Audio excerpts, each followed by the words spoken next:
Hello students, आज हमारा topic है कॉचीज कंडेंसेशन टेस्ट। इससे पहले हमने कंपैरिजन टेस्ट और पी टेस्ट किया है from the chapter of infinite series. तो let's start the derivation of Cauchy's condensation test. The statement of Cauchy's condensation test is if some function f of n is greater than or equal to f n plus 1 which is further greater than or equal to 0. अगर इस तरीके से आपके पास terms दी गई हैं हर एक n के लिए, then we have to prove that the two series n1 to infinity fn n is equals to 1 to infinity 2 raised to the power n function 2 raised to power n converge और diverge together. मतलब अगर ये convergent होगी तो ये convergent होगी, अगर ये कन्वर्जेंट होगी तो आपकी सेकेंड वन भी कन्वर्जेंट होगी, अगर ये डाइवर्जेंट होगी तो इसकी फर्स्ट वन भी डाइवर्जेंट होगी and vice versa. So for this let us assume small Sn and capital Sn which represent the nth partial sums of two series। जो स्मॉल Sn है वो पार्शियल सम Fn का दे रहा है और जो कैपिटल Sn है वो partial sum series 2 raised to power n f 2 raised to power n का दे रहा है। ये पार्शियल सम्स हैं, वी नो दैट।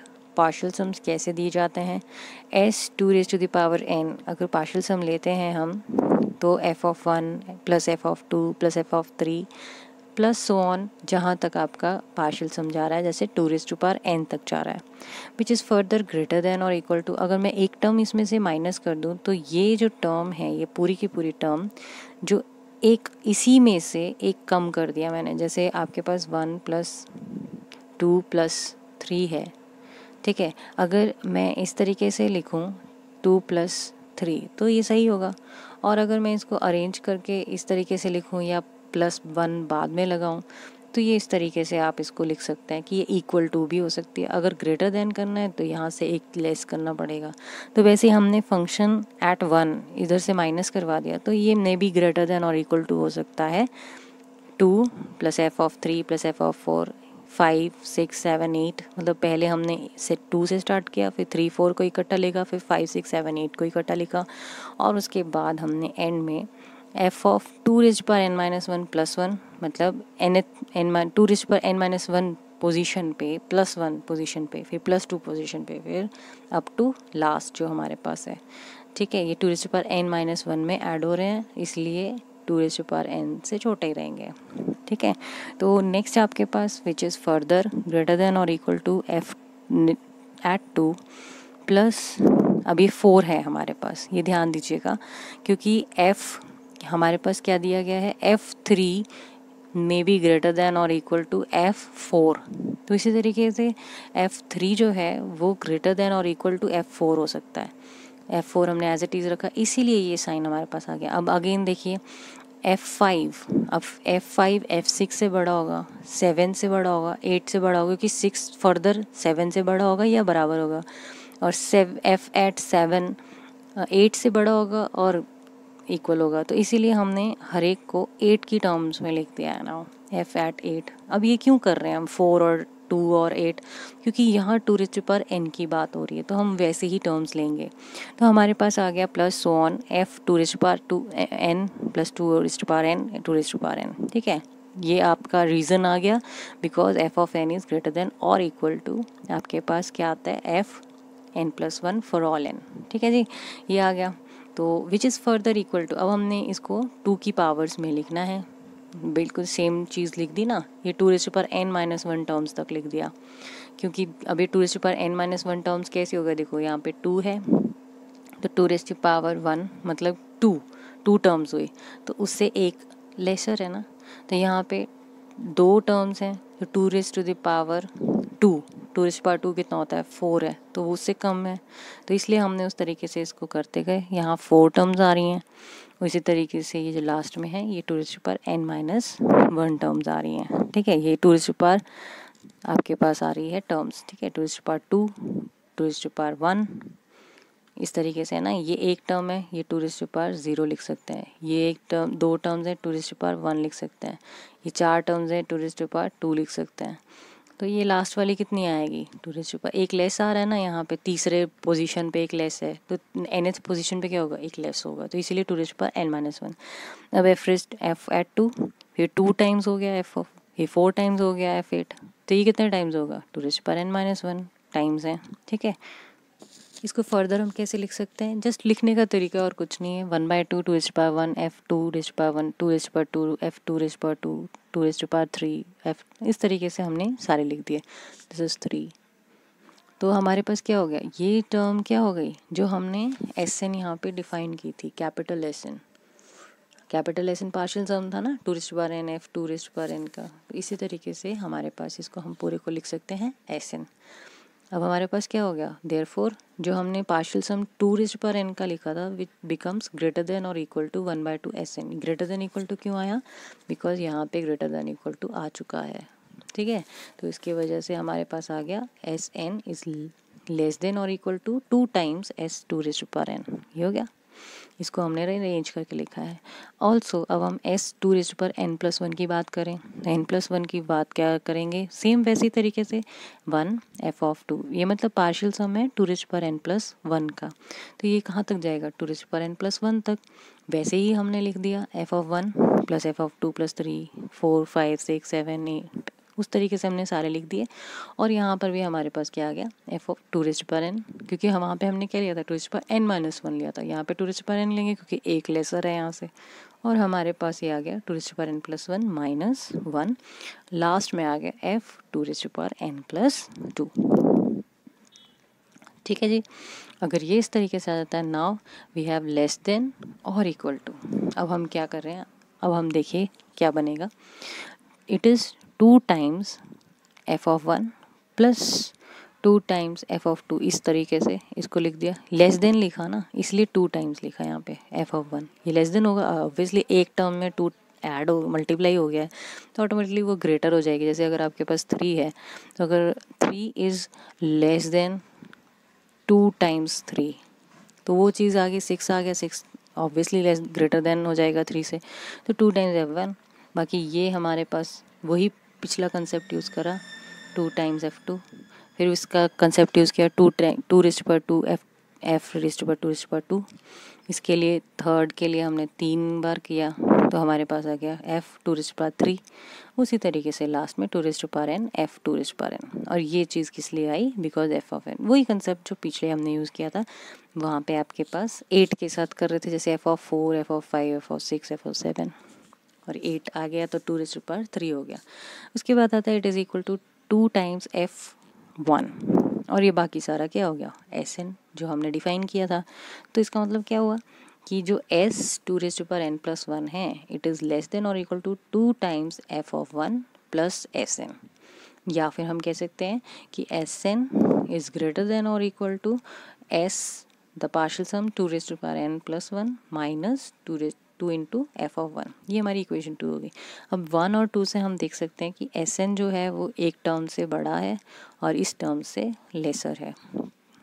हम इसको 4 केसेस में डिस्कस करेंगे, तो देखते हैं अब, क्योंकि हमें डिस्कस करना है कि कन्वर्जेंट और डाइवर्जेंस ऑफ द सीरीज़, जो 2 सीरीज़ हमें दी हुई है। तो फर्स्ट केस में हम लेते हैं, अगर if series 2n f(2n) diverge करती है, तो ऑटोमेटिकली हमारे पास जो हमने लिखा है, हमारे पास है ये Sn इज़ लेस देन और इक्वल टू 2 टाइम्स S2n, और इट इज़ ग्रेटर देन किससे, S2n+1 - 2 f(1), ये है। तो अब इसकी हेल्प से हम इसको देखते हैं कि क्या है, कि अगर जिस आपका पार्शियल सम है 2n f(2n), ठीक है, ये वाला जो S2n है, अगर ये डाइवर्ज करता है तो ये भी ऑटोमेटिकली डाइवर्ज करेगा as n tends to infinity by comparison test. Therefore S2n भी इन्फिनिटी को डाइवर्ज करेगा as n tends to infinity, therefore the series Fn diverges. Case 2 में क्या है, इफ़ सीरीज Fn डाइवर्जेस, अगर इसके बारे में बात करें देन Sn डाइवर्ज करेगी, क्योंकि इसका पार्शियल सम है as n tends to infinity. अगर ये डाइवर्ज करेगी तो आपका ये अपर लिमिट आ रही है, तो S2n+1 भी डाइवर्ज करेगी as n tends to infinity. therefore which implies s raised to Sn also diverges as n tends to infinity, और Sn क्या है, सीरीज 2n f 2n डाइवर्जेज, मतलब वाइस वर्सा हमने प्रूव कर दिया। अब केस 3 आता है कि इफ़ Sn Fn जो आपके पास है वो कन्वर्ज करती है तो पार्शियल सम भी किसी फाइनाइट लिमिट को कन्वर्ज करेगा, हम उसको मान लेते हैं s, ठीक है, small s, then therefore s2n converges to s as n tends to infinity, which implies further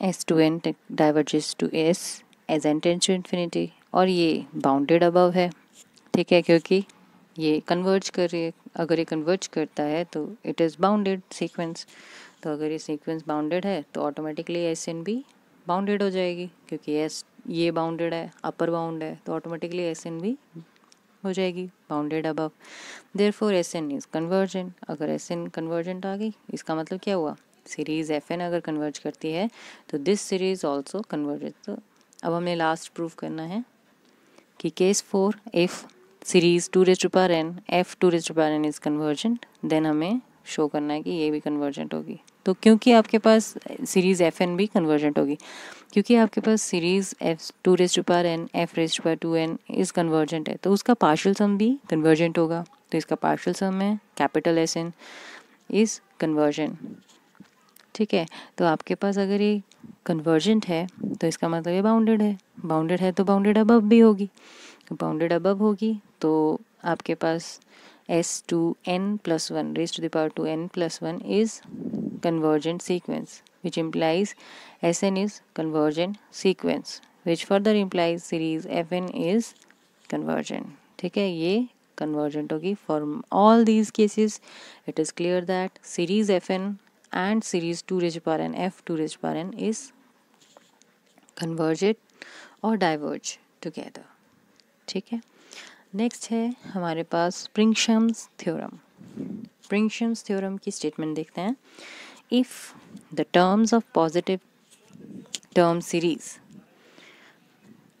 A N steadily decrease, अगर terms of positive terms series जो ये सीरीज है आपके पास, इसकी जो टर्म्स हैं वो स्टेडीली डिक्रीज करती हैं, then a necessary condition of the convergence of series A n is that limit n tends to infinity n a n, मतलब लिमिट, इसकी limit should be equal to 0, but this condition is not sufficient. तो necessary condition हमें prove करनी है कि अगर हम if the terms of the positive term series, इसकी टर्म्स ले ली हमने, ये पॉजिटिव टर्म सीरीज़ है, इसकी जो टर्म्स हैं वो स्टेडली डिक्रीज़ करती हैं, है पॉजिटिव, जैसे 5 के बाद 3 के बाद 2 के बाद 1, अगर 5 4 3 2 1 अगर आ रहा है तो ये स्टेडली डिक्रीज कर रही है। Then a necessary condition of the convergence of series A n, अगर सीरीज ए एन की नेसेसरी कंडीशन क्या रहेगी अगर इसकी कन्वर्जेंस चेक करनी है, तो is that limit n tends to infinity n times a n is 0, ठीक है, but the condition is not sufficient. तो पहले हम नेसेसरी कंडीशन को प्रूव करेंगे। We first assume that the positive term series A N converges.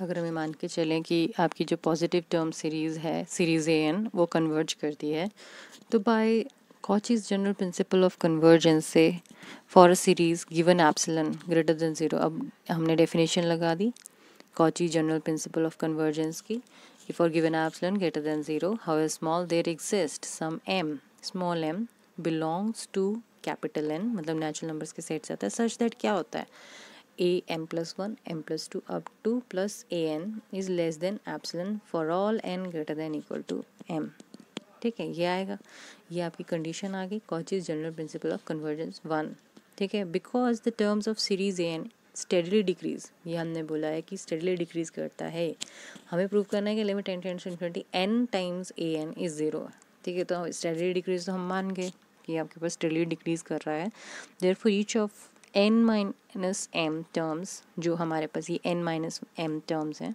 am+1 am+2 am should be greater than और equal to an रहेगा, ठीक है, क्योंकि डिक्रीजिंग में जा रहा है तो मतलब am+1 is greater then m+2 m+2 steadily decrease कर रहा है। तो ये सारी की सारी टर्म्स अगर हम ग्रेटर देन a कर रहे हैं तो हम इसको लिख सकते हैं n-m टाइम्स am, ठीक है। इसका कहने का मतलब हुआ कि a n minus 1 is greater than or equal to an, am plus 3 is greater than or equal to an, am plus 2 is greater than or equal to an. तो जितने बार भी है ये सबको हमने कंपेयर किया, an is lesser than am plus 1, lesser than am plus 2, am plus 3 and an. ठीक है, ये हम मान के चलते हैं, तो an तो इक्वल टू an ही रहेगा. तो हमारे पास आ गया ये n minus m times an. Therefore ये पूरी की पूरी टर्म लेस देन एप्सिलॉन होती है बाय कॉचीज जनरल प्रिंसिपल. तो ये पूरी की पूरी term n minus m times an भी लेस देन एप्सिलॉन रहेगी बिकॉज ऑफ दिस वन. ठीक है जी. तो therefore we have n times an, इसको राइट हैंड साइड ले गए, m times an plus epsilon से लेसर रहेगी for all n greater than equal to m. इसको हमने इक्वेशन 2 दे दिया. सिंस सीरीज an कन्वर्ज करती है, ये हमें दिया हुआ है, therefore n tends to infinity, an tends to 0 होगा क्योंकि सीरीज an कन्वर्ज करती है. ये हमने अपने प्रीवियस वीडियोस में प्रूव किया है. तो which implies m times an भी टेंड्स टू 0 रहेगा as n tends to infinity because m belongs to the natural number set. ठीक है. तो therefore we can find a positive integer m1 which is greater than m such that modulus of mn man is less than epsilon for all n greater than equal to m1. ठीक है, क्योंकि ये convergence है. अब ये कैसे आया, because it is converging to 0. तो by definition of convergence man minus l होता है लेस देन एप्सिलॉन. तो एल यहाँ पर क्या है, 0. तो इसलिए क्या आ गया, man less than epsilon for all n. man is less than epsilon for all n greater than equal to m1. ये आपकी थर्ड इक्वेशन होगी. Now from 2 and 3 we have n times an, ये वाला 2 and 3, n टाइम्स an भी less than epsilon plus epsilon that is 2 epsilon हो जाएगा. n times an is less than 2 epsilon for all n greater than equal to m1. Therefore by the definition of convergence equation we can write limit n an is 0. Therefore equation 2 condition is not sufficient. ये हमें prove करना है. तो हमारे पास एक चीज़ तो prove होगी, that is the necessary condition. अभी कैसे होगा कि हम मान के चलेंगे कि लिमिट एन an इज़ 0 है और आपको बाद में चेक करना है कि ये आपके पास डाइवर्जेंट है या कन्वर्जेंट है जो आपकी सीरीज़ दी गई है. तो अब हम कंसिडर करेंगे ये सीरीज़ जो कि n 2 से लेके इन्फिनिटी तक an आती है. ठीक है, जहाँ पे an की वैल्यू क्या है, 1/n log n. तो कंडेंसेशन टेस्ट से क्या आता है कि ये जो टर्म है, कंडेंसेशन टेस्ट कह दिया है कि ये टर्म्स डाइवर्जेंट है फ्रॉम 2 टू इन्फिनिटी. ठीक है, अगर ये डाइवर्जेंट है तो हम फिर भी चेक कर लेते हैं कि हमारे पास limit n tends to infinity क्या है, an limit n tends to infinity 1/n times 1/n, n cancel हो गया, 1/log n आ गया विच इज़ इक्वल टू 0. हालांकि हमारे पास limit n tends to infinity 1/log n is equals to 0 आ रहा है, that is limit n tends to infinity n times an 0 आ रहा है, पर फिर भी हमारे पास जो सीरीज़ है वो डाइवर्जेंट है. तो कहने का मतलब है कि अगर सीरीज़ कन्वर्जेंट है, जो सीरीज़ आपके पास an दी हुई है, अगर वो पॉजिटिव टर्म सीरीज़ है जो कि स्टेडली डिक्रीजिंग टर्म्स को कंटेन करती है, अगर वो कन्वर्जेंट है तो इसका मतलब limit n tends to infinity n times an भी 0 हो जाएगा. पर अगर ये चीज़ 0 है तो हम ये श्योरली नहीं कह सकते हैं कि ये आपके पास कन्वर्जेंट ही होगी. जो series an positive term series है वो कन्वर्जेंट होगी ही होगी, ऐसा नहीं है. ठीक है, क्योंकि हमने यहाँ प्रूव कर दिया कि ऐसी हमारे पास सीरीज़ है जो डाइवर्ज कर रही है. ठीक है जी. नेक्स्ट है हमारे पास Cauchy's integral test. Now it is very important from the point of view of examination. इन सब सीरीज टेस्ट के कई बार डेरिवेशंस पूछी जाती हैं, तो इन्हें आप प्रैक्टिस कीजिए. नाउ कॉचीज़ इंटीग्रल टेस्ट के ऊपर क्वेश्चंस आ सकते हैं. तो let's start the proof. First of all the statement is, if the function f is defined non-negative and decreasing for x greater than equal to 1. एक फंक्शन f is defined है कैसे, क्योंकि non negative है और decreasing है हर एक x जो कि ग्रेटर देन इक्वल टू 1 होता है. Then the series n 1 to infinity fn and the integral 1 to infinity fx dx ये कन्वर्ज और डाइवर्ज टुगेदर। कहने का मतलब है कि ये सीरीज़ जो कि 1 से लेके इन्फिनिटी fn होगी, और जो आपके पास इंटीग्रल है 1 to infinity fx dx, ये कन्वर्ज और डाइवर्ज टुगेदर करेगा। मतलब अगर ये कन्वर्जेंट है, इंटीग्रेशन कन्वर्जेंट है, तो ये सीरीज़ कन्वर्जेंट होगी। अगर ये सीरीज़ डाइवर्जेंट है तो ये भी डाइवर्जेंट, एंड वाइस वर्सा। ठीक है, तो इसको भी हम with the help of partial sums करेंगे। तो लेट Sn, हम एक पार्शियल सम डिफाइन कर रहे हैं इसके लिए। तो f1 f2 f3 fn तक हमने पार्शियल सम ले लिया, क्योंकि ये इन्फिनिटी तक है तो हमने इसके n टर्म्स का पार्शियल सम ले दिया, उसको डिफाइन कर दिया Sn। तो which is equal to series R1 to n f of R, हम इसको ऐसे लिख सकते हैं। और अगर हम इंटीग्रल की फॉर्म में लिखना चाहें तो हम इंटीग्रल को in लिख सकते हैं, जो कि 1 से n तक है fx dx, so that limit n tends to infinity jn, अगर हम लिखते हैं jn which is equal to 1 to infinity fx dx। ठीक है जी, अगर हम लिमिट लेते हैं तो हम इस इंटीग्रल को इस तरीके से डिफाइन कर सकते हैं। हालांकि मैं इसको jn की जगह in भी लिखूं तो भी कोई प्रॉब्लम नहीं है, इसको in भी लिख सकते हैं। ठीक है, तो this is in is equal to 1 to infinity, वही in जिसकी आपने दोनों तरफ लिमिट ले लिया। Now let's start with x। For r-1 से लेके x की वैल्यू r तक अगर हम लेते हैं तो हमारे पास क्या होती है, वी हैव f ऑपरेट कर दिया तीनों साइड, तो हमारे पास ये उल्टा हो जाता है ना, f of x is greater than equal to f of r is greater than f r-1। ठीक है जी, क्यों आया ये, बिकॉज हमें गिवन है कि ये डिक्रीजिंग है, डिफाइंड है, नॉन नेगेटिव है, नेगेटिव तो नहीं है बट ये डिक्रीजिंग है। तो इसका मतलब क्या है कि अगर f, जैसे आपके पास f एट 2 है, 3 f ऑफ 3 है, 4 f ऑफ 4 है, तो इस तरीके से आ रहा है। जो 2 है वो 3 से लेसर है, 3 4 से लेसर है, and so on, but function decreasing है। तो इसका मतलब ये जो आपके पास साइंस हैं ये ऑपोजिट हो जाएंगे। तो हमारे पास f of r-1 is greater than और equal to f of x हो गया, और greater than equal to f of r हो गया। नाउ देयरफॉर r-1 से लेके r तक f ऑफ r-1, मतलब इंटीग्रेशन हमने कर दी r-1 से r तक सबकी। इसके बाद हमने इंटीग्रेशन कर रहे हैं, तो देयरफॉर r-1 से r तक ये फंक्शन बाहर आ गया, क्योंकि ये कांस्टेंट है, स्पेसिफिक वैल्यू पर है, तो ऑटोमेटिकली ये बाहर आ जाएगा इंटीग्रेशन से। इंटीग्रेशन तो x की हो रही है, यहाँ पे भी हमारे पास उसी तरीके से रहा। उसके बाद इंटीग्रेशन करी, दी वी गेट 1, इधर भी हमारे पास क्या आ गया, क्योंकि x में है तो r-1 f of x dx, और यहाँ पे f ऑफ r आ गया। नाउ पुटिंग r 2 3 4 n तक सबको एक एक करके, पहले r को 2 रखा, फिर r को 3 रखा, फिर r को 4 रखा, तो हमारे पास आ गया कि f2 रखेंगे तो f1 हो जाएगा, f of 2 f of 3 f of n-1 तक जाएगा क्योंकि n है। इसी तरीके से यहाँ पर आपके पास n तक जाएगा f2 से स्टार्ट करके, और ये इंटीग्रेशन कहाँ से कहाँ तक हो जाएगी, 1 से लेके n तक। ठीक है, तो हमारे पास ये जो लेफ्ट साइड है ये Sn माइनस Fn है, मतलब पार्शियल सम Sn माइनस Fn नहीं है इसमें, Sn में होता तो Fn होता। ठीक है, Sn हमने पार्शियल सम में पता है क्या होता है, f1 f2 f3 f2, यहाँ पे एक Fn भी आता, लेकिन क्योंकि नहीं है तो Sn माइनस Fn में लिख सकते हैं इसको। इसी तरीके से राइट हैंड साइड को भी हम ऐसे लिख सकते हैं Sn माइनस f ऑफ 1, क्योंकि f ऑफ 1 नहीं है। तो अब हम क्या करेंगे, Sn माइनस कर दिया सबसे, और हमने फिर माइनस साइन को कॉमन ले लिया या कैंसिल आउट कर दिया, तो हमारे पास आ गया Fn less than equal to Sn minus In less than equal to f of 1। ठीक है, तो अब हमारे पास आ रहा है ये 0 लेस देन और equal to Sn minus In less than और इक्वल टू f ऑफ 1। ये क्यों आया, because f of x is greater than equal to 0 रहेगा, तो ये फिक्स है कि हमारे पास ये 0 से बड़ा हो गया। अब ये हमारे पास एक सीक्वेंस हो गई जो कि बाउंडेड है बिटवीन 0 एंड f ऑफ 1।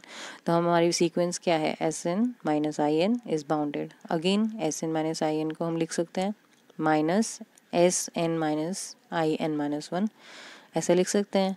इसमें से हमें इनको डिफरेंस देख रहे हैं ना, अब इन दोनों का डिफरेंस देख रहे हैं इस सीक्वेंस का विद दिस से एंट्री। तो हमारे पास क्या आ रहा है, Sn minus Sn minus 1 minus In minus In minus 1। I n वाली टर्म्स इकट्ठी कर दी, एस एन वाली लिख दी। अब एस एन में से S n minus one minus कर दें तो एस एन माइनस वन तो यहाँ तक होता है एफ ऑफ वन से लेके एफ माइनस वन, और एस एन होता है एफ ऑफ वन से एफ एन तक। तो इन दोनों का डिफरेंस क्या आएगा, एफ एन, ठीक है, एफ ऑफ एन, क्योंकि इन दोनों का डिफरेंस है। और आई एन है इंटीग्रेशन, तो इंटीग्रेशन ये हो गई आपके पास एन माइनस वन से एन तक, क्योंकि ये एन माइनस वन है और ये एन तक है, ठीक है, मैक्सिमम होगी विच इज़ लेस देन और इक्वल टू ज़ीरो। क्यों होगी, because of one when r is equal to n, ठीक है, जो आपने यहाँ पे टर्म्स लिखी थी। तो नेक्स्ट हमारे पास है दिस सीक्वेंस। अब क्या है, it is non increasing, increasing तो नहीं है, तो since this sequence is also bounded, क्योंकि बाउंडेड हमने शो कर दी है, therefore this sequence S n minus i n is convergent, क्योंकि ये बाउंडेड है और नॉन इंक्रीजिंग है। तो limit n tends to infinity S n minus i n exist करेगी और फाइनाइट होगी। ये हो एस एन क्या है, ये पार्शियल सम्स हैं और ये इंटीग्रेशन है। Therefore the sequence S N और जो सीक्वेंस इंटीग्रेशन की है converge and diverge together by comparison test. तो therefore also series N one to infinity F N converge और diverge according to the sequence S N, converge और diverge, क्योंकि हमें पता है सीरीज़ क्या है, depends on this partial sums के सीक्वेंस पे, it will converge and diverge together. तो अब हमारे पास क्या आ गया कि also one to infinity integration जो एफ एक्स डी एक्स है इट विल कन्वर्ज और diverge according to the sequence i n, converge और डिवर्ज, ठीक है। तो देयरफॉर ये जो सीरीज़ है हमारे पास आ रही है N one to infinity F of N, और जो इंटीग्रल आ रहा है one to infinity F of X D X, it will converge और डाइवर्ज टुगेदर, ठीक है, which is it is also called Cauchy's Maclaurin integral test, ठीक है।